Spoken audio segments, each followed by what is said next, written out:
Today we're talking about the secrets to successfully selling your house. I've got Jimmy with me on my channel this time, so let's dive right in. So Bill, basically, you know, a lot of people, because of this hurricane, a lot of people are saying, I'm out of here, I'm selling my house. Yeah, that's what I've been hearing too. It's sad. I hate to see people leave after the hurricane, to be honest with you, but I also completely understand it. You know, there's certain areas that were hit so hard and, you know, they're just done. Or they were just not even hit, but they're scared and they're just done. They don't like the weather. So, but this is happening to a lot of people in concentrated areas, especially here, because you sell in Tampa Bay. So is there a secret formula to out beating everybody and selling your house before them? I don't know if it's a secret formula, but there is a formula, I would say. But listen, some houses I see that have been on the market for 30 days and they're sold and getting ready to close, and some of them have been on the market for 10 months. Right. So, yeah, I mean, what do you tell somebody? Say I'm selling my house. Mm-hmm. What are you gonna tell me? You know, I'm selling my house. Bill, I want to sell my house, but I have 5 other people on this block that are selling their houses. Right. Okay. So first off, number one, before we even get into that, like, pick a realtor that jives with you, that you understand, that you click with, right? I'm not talking they need to be your best buddy, but just make sure that you guys can work well together, and make sure you pick an experienced realtor. Okay, Bill, so tell me, why should I, like, we're really good friends, we're close. Mm-hmm. Why should I pick you over the 100 other realtors? Because we're really good friends, and you just should. So you're saying pick a cousin or an aunt or an uncle? That's what you're saying? No. I'm just saying no. I'm going to put you on the spot because you invited me on your channel. I know. I'm going to put you on the spot. I would not use a family member, to be honest with you. Okay. I think unless your family member, and I've said this before, unless your family member is just so laid back, and they just don't care, like, hey, Bill, just sell the house. You just don't want to have any bad blood when it comes to family, you know? Right. And this is a stressful situation. Right. You know, and inevitably, you know, just the realtor gets blamed for things. And you don't want that with your family member. You just don't, right? You just don't. But when you're picking an agent, just in general, in short, really just try to get somebody who's got some experience under their belt. They've got education, classes on negotiations, tactics, contracts, law. I'm going to tell everybody why a lot of people that I work with like Bill over other realtors. I never even told this to Bill. Bill is one of those realtors saying, "Hey, get rid of this clutter, or get rid of this price, it's too high. We're wasting time."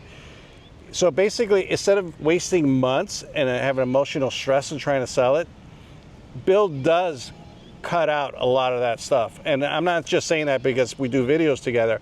Honestly, I talk to a lot of buyers and a lot of sellers, and they say Bill gets to the bottom line, comes up with a game plan. Like, I do know, and I'm not trying to sell him at all, but I do know when he comes to the house to sit down to figure everything out, he already had a game plan that he worked on it for the last 2 days. And I think that's important. I think that makes a big difference. Yeah, I guess I didn't really even think about it like that. You know, I look at things from a different perspective sometimes. But yeah, when your realtor comes, they may not have the exact price because you got to see the house. But I've got a game plan when we come to the door on what we're going to do. I've done the research on the market. You know, I know what the house is generally going to be. I just need to know what's in the house at that point to really kind of fine tune some things. But let's talk about that. Like, what do we need to do? And that's why I say jive. Do you want a realtor that is just going to tell you what you want to hear? Yeah. And that's just not my style. I'll do what you tell me, but I'm going to tell you the pros and the cons of it, whether it's what you want to hear or not. Well, you know, and some people are probably going to put it in the comments on your channel saying, well, what does Jimmy know? I'm a home inspector. I talk to more buyers and sellers than anybody. Exactly. So I know exactly what they're saying, and I know, you know how many buyers I run into that are complaining about their realtor, and vice versa, the sellers are complaining about their realtor? Yeah. A lot of them. Right, because you do hundreds and hundreds of inspections every year. Yeah. So you deal with you deal with both the buyer and the seller seller. agents, and buyer and sellers. So you're getting a perspective from both ends of it, and that's very valuable. All right, so price you determine. Okay, well, all right. So now that I understand that price is a big thing, what should I do? You know my house. I got a bunch of stuff in there. Right. So, well, it's on price. We want to stay. You can go above the market value a little bit. You can go at market value, or you can go below market value. If you go above market value a little, not like crazy amounts, because the house is going to sit, and then you're not going to get any interest in the house, and then you're going to have to keep reducing your price. Isn't that called buying the listing? Well, yeah. So yeah, that's a. So if you came to me and said, Bill, I'm selling my house. There's not a single house in your neighborhood that sold over $600,000, as an example. I want $720,000 for my house because I've done this, and this. Well, you're $120,000 over the highest house that sold maybe 30 days ago. So what's different about your house? And there is such a thing as over improvement that you're just not going to get your money back for on certain things until time passes. You know, like if you just put a pool in last month and you think that $100,000 pool is going to net you $120,000, it just doesn't work that way. Okay. You know, so that's the kind All of right, stuff so you have to look basically, at. all right, I got to be really cautious about Yeah. price. What else do you think I should do? You need to declutter your house. Okay. Now, Jimmy, let's be realistic. Your house is not that cluttered. No, It's decorated very nice. because Tanya won't. She gets rid of things all the time. Right. But you do. You want to declutter your house. You don't you want to take down some pictures, not all, because you don't want it to look weird, right? Because you have pictures staged. But if you've got that wall of photos or every drawing that your child has done or every ribbon and award, and it's just stuck to the refrigerator, that's the kind of stuff that needs to come down because you're moving, remember. You're moving. So those mementos that you should put up in your home, those remind you of things. You want the buyer to think of them when they come in the house. So you're saying that people that come to see my house, you want them to be able to imagine themselves in the house and not be focusing on things that they know that I live in the house. Right. You don't want to be inundated with Jimmy and Tanya in your face on every turn. That doesn't mean you don't have a family photo up and things like that because you live there, right? But you just don't want it so overboard. You know, there's some people that that have that like hallway table and they've got all the little trinkets and things like that. That stuff, move it away. Wrap it up nicely, put it in a box, put out maybe like 3 candles in a photo or something along, those lines, because you want to make it seem more open and inviting. That's good advice. That's really good advice. So that's it? I'm good? No, come on. All right, what else? So, while we're on the subject of open and inviting, so let's say your house is a little more dark. I would suggest that you change out your light bulbs to like a daylight light bulb. All right, so that when you go to Home Depot or Lowe's or any hardware store, they've got the daylight light bulbs. They've got like a little blue line on them, and they'll say like 5,000 Kelvin. So it mimics more of what daylight is, and it just really brightens up your house a lot. All right, so basically you don't want any part of the house dark and gloomy. You don't want the house to feel, you don't want it to feel, because dark feels closed in. And in just changing out some light bulbs can really add to the house. And it's some warmth too. There's some rooms maybe that the bedroom you want it to be a little more warm. So you can change the bulbs. Just make it bright. Say I had a daughter and her room was dark purple with stuff. Should I paint it or should I? Yes and no. So some people will just literally turn around and go, nope, I'm not buying this house because I don't like that purple wall. Now that's on the realtor to say, well, we can take care of that. Look beyond the purple, and then if that wall was your favorite color of taupe or tan, what else would that change your view on this house? And then also maybe if you get some feedback, if the buyer allows the buyer's agent to give feedback to the seller's agent, maybe say, hey, listen, they were just kind of turned off by the purple. Oh, okay, well, hey, we'll paint the wall. You don't think it should be painted beforehand? You could. Yeah, you could if you're willing to do that and move the stuff and paint it to neutral colors. What do you think about, okay, say my roof is older and I know it's reaching the end of its life, or my air conditioner is older, but I really don't have the money to change it. What do you tell people in that situation? Right. So, like, even if, because I know you do these a lot, and you've done them for me, is pre-listing inspections. Right. So that you get a really good idea what's going on with your house. Because most people just don't know that, oh, there's an age on your AC or there's an age on your water heater. That's, again, another experienced agent knows these things and can help navigate you through. So if your roof is older, you have a couple directions that you could head. You know, you could do in your advertisement, without getting into the logistics of how you would actually write this, but in a nutshell, you could be ready and know that, hey, if you give me an offer, I'm willing to put on a new roof. All right, that's pretty cool. Prior to closing or just after closing, as an example. And then you would have a roofer, you know, your agent or you would help find a roofer, you know, as the seller, and they would then get paid at closing. So you would just get it done, the roof done right before closing, and we'd move on. You know, water heaters probably a little bit less money, you know, what, $1,000 to $1,500, give or take, you know, for a plumber to come in and put a new water heater in and just be done with it. What should I do with the dogs? Well, dogs, it's great. It does, we love them. I love my dogs, you know, but you need to move the dogs and you don't want smells. I love dogs. Yeah, I do too. But you don't want the smells, right? No matter how clean your house is, if you've got that just pet smell, it doesn't have to be dogs, just pets in general. You know, you want to have that, you know, clean, open. Don't overdo it with candles and those scented plug-in things. Oh, I know. When I walk into those houses Like, and the scented candles all over. Yeah, it's like, I get it. It's, you know, and if you cook like in my house, you know, we'll cook with some fresh garlic, and I know, you know, at your house you do the same thing. It doesn't have to just be pets. It's just smells in general. Right. Just right. air the house out, you know, and then maybe put on a candle, but air the house out so that the house smells more fresh. And then just clean.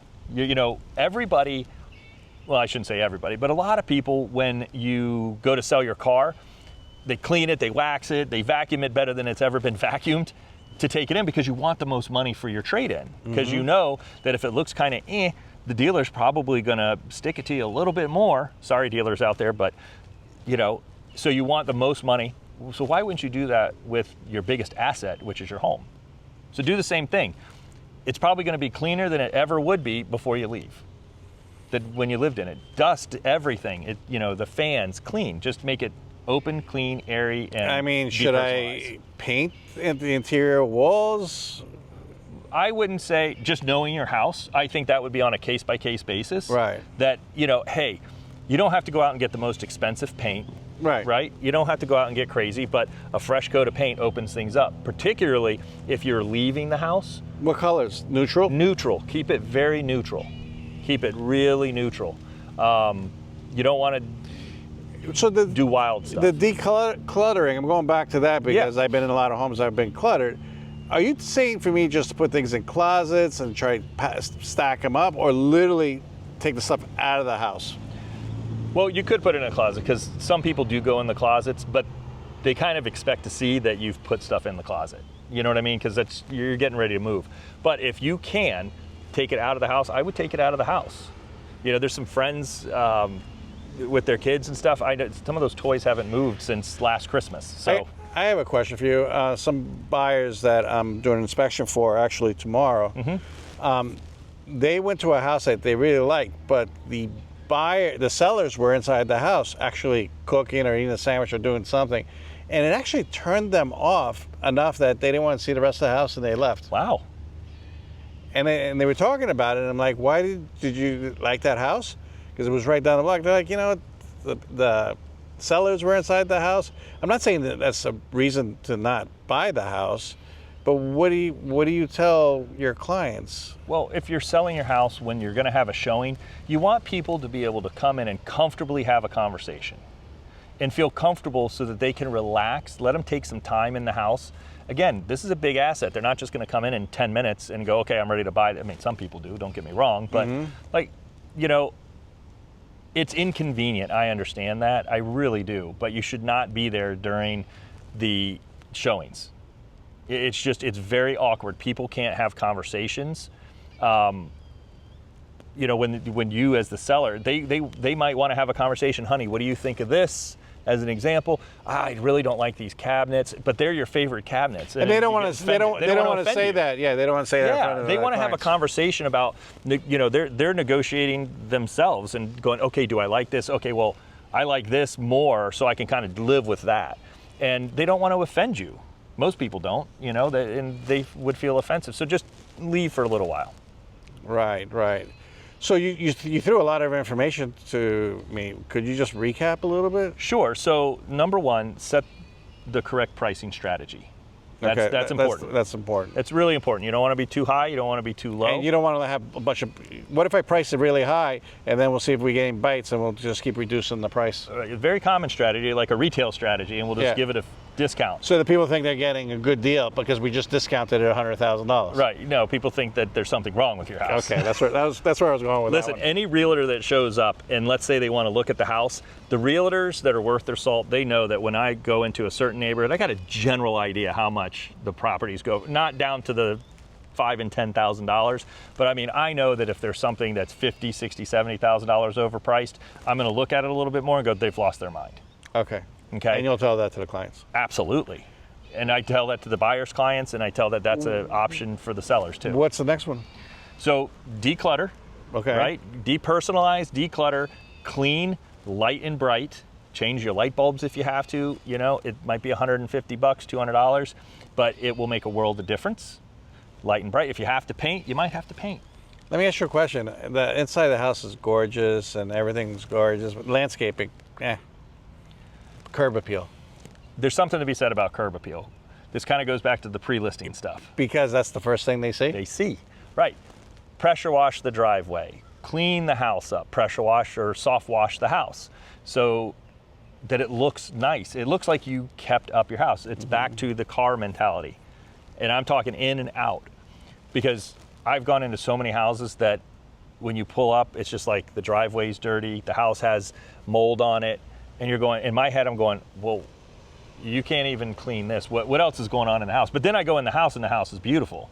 But it's the whole package. The more competitive the market becomes, more back to a normal market, those are the things that you're really going to have to consider doing to stand out from the crowd.